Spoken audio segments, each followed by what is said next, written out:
Hello all of you. Today Tool Marketing channel returns to share with everyone a support software on the Twitter platform, or also known as X. The software helps us post automatically to all the Twitter accounts we have. This is a software that will work on Windows operating system computers. Licensed for 1 year or lifetime, the first interface helps me manage many X accounts. Just log in your account to the software in the format such as username, password, private email, pass email. Very fast operation, just need to enter in bulk at once.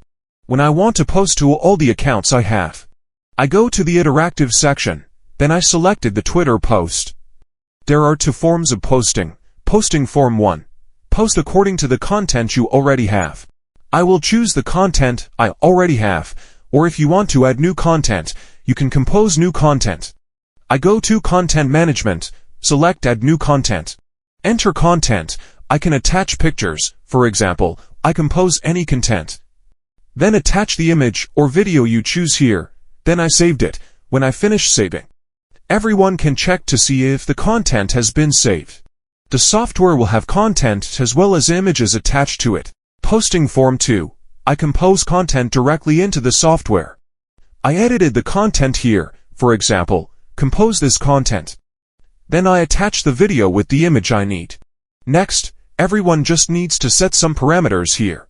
I only need to install it once and it will automatically save for me. The next step is to select all the accounts I have. When I have all these accounts, there is content, then there is it. Click Start to operate. Everyone watched. The software will start logging into all the Twitter accounts you have. To post according to the content I have prepared, attached are pictures. Everyone, if you find this software suitable for your needs, you can contact me directly through the information I put on the video. I will support installation and instructions for use. Thank you everyone for watching this video. Hello and see you in the next video.